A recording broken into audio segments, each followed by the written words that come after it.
Thank you, Brixton.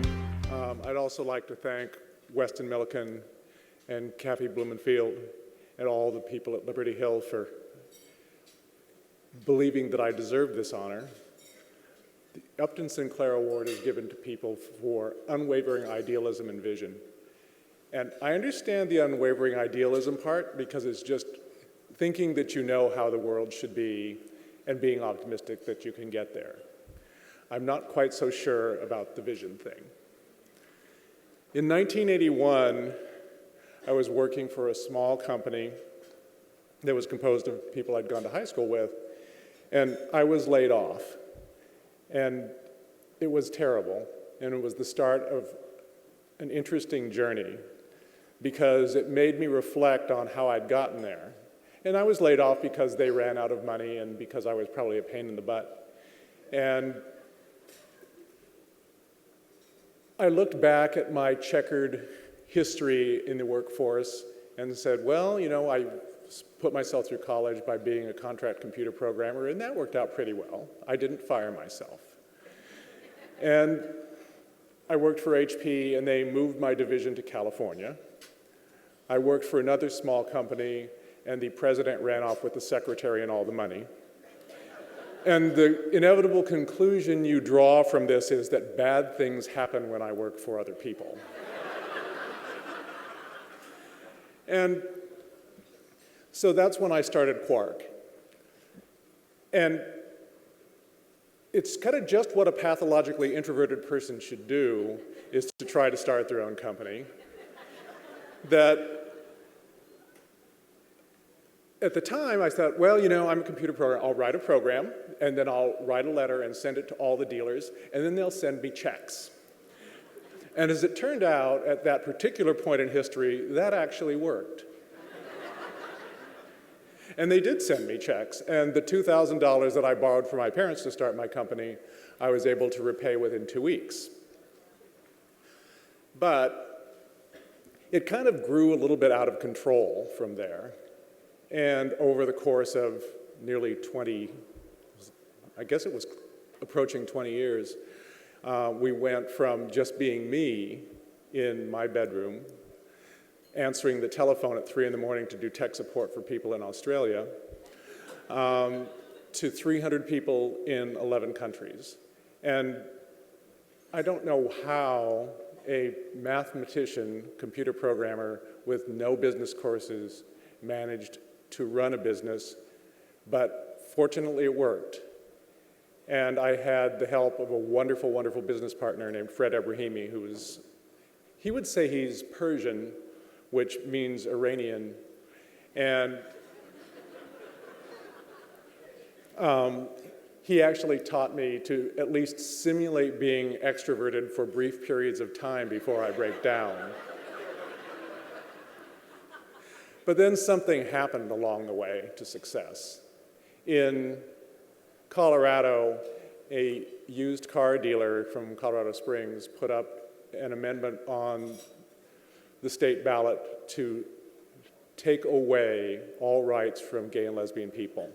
Further, it prevented them from petitioning legislatures and other government bodies for redress. And it passed. I employed probably 150 people in Colorado. And even though we were in liberal Denver, my assistant's assistant had a yes on Amendment 2 sign on her desk. You can't believe how much I wanted to fire her, and you can't believe how unethical that would have made me. But it started to change, and my business partner, Fred, noticed my depression, and he said, well, Tim, you should do something about this. You should give away $1 million to prove to people that discrimination is a bad thing. And I thought, gosh, that's a lot of money. And the thing is, as a computer programmer, I really, really like numbers, but I only like numbers when they don't represent dollar figures. Because when I was a contract programmer, I did programming on accounting, and so I really, really hated numbers that represented dollar figures. And if I had only balanced my checkbook, I would have realized that I had that much there, which also speaks to my lack of business savvy, because that probably should have been invested in something besides a checking account.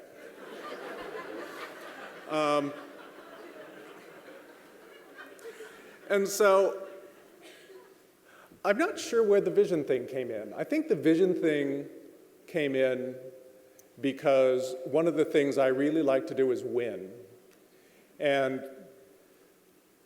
business is a marvelous crucible for learning how to win.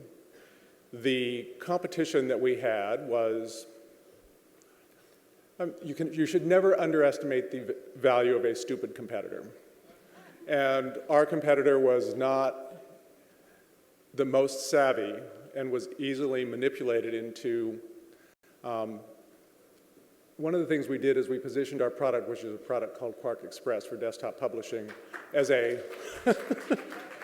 I see some people have used it. It was in fact used by about 15,000 newspapers across the US, was used by virtually every major publication, the New York Times and LA Times and the Associated Press. And what ended up happening after Amendment 2 passed is that there was a big move to boycott Colorado, and a number of our largest customers said they were going to boycott Colorado and not come to a conference we had.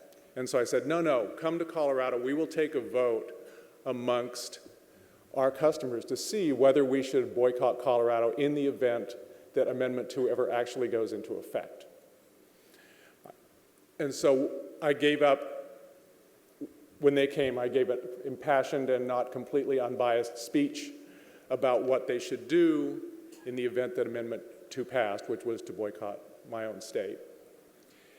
And while I was up there, I mentioned that I was personally going to give $1 million to convince people that discrimination was wrong.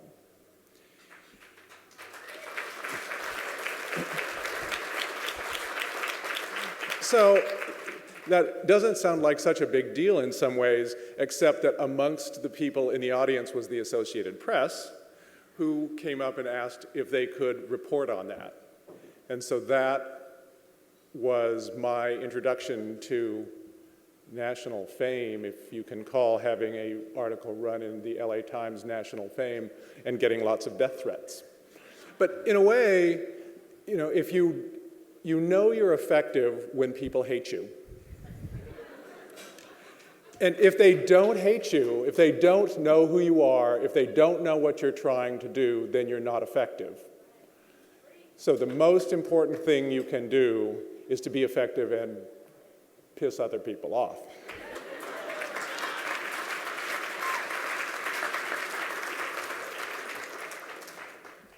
So the thing that I elected to do was start the Gill Foundation. It's done a variety of great things. One of the things that is the most fun is at the time we ran ads, or we sponsored virtually every public radio station in the state. And so it would say, this program is sponsored by the Gay and Lesbian Fund for Colorado. And of course people went, what? And then we would do the challenges that they would do during their fundraising drive. And so essentially it's cheap advertising.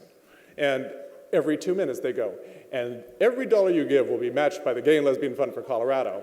And it turns out that the first time we did that, we got our $5,000 matched faster than anybody else, because I think the right was stunned, and all the gay people went, wow, we should call in.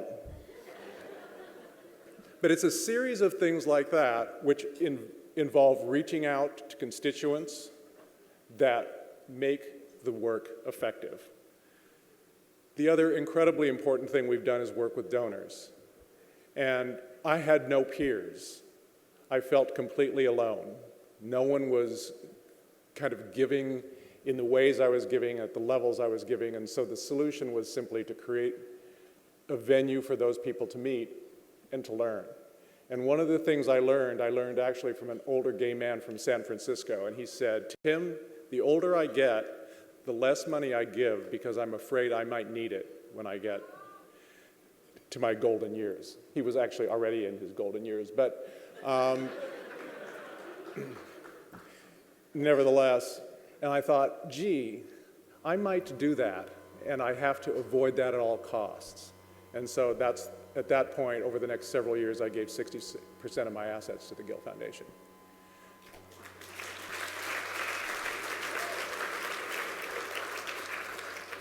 And so the vision to me is simply a willingness to take risks. Vision is willingness to share who you are, and it's a willingness to make sure that you don't hide in any way whatsoever. I come out to people on ski lifts. They talk about their girlfriend. What am I supposed to do? I talk about my husband.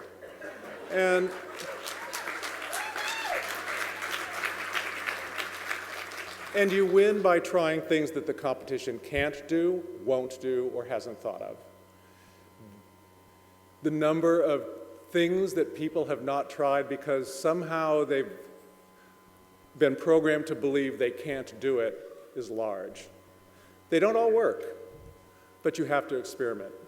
And the scientist in me always wants to experiment. It always wants to try new things. I have to succeed at some, but I don't have an incredibly high need to avoid failure. In fact, in my political giving, one year, we won, I think, 60% of the races that we participated in. And my question to the head of my political organization was, did we take enough risk? Did we lose enough? Because you don't want to, if you want a portfolio that wins, it's really simple. I can give you a list of people, they're wonderful people, you can give them money, and they will win and you can feel happy. I can give you a list of people that are terrible people, they're awful people, you can invest against them and they'll lose, and then you can feel like you've fought the good fight. And your objective should always be to invest in the people who, without your money, would not win.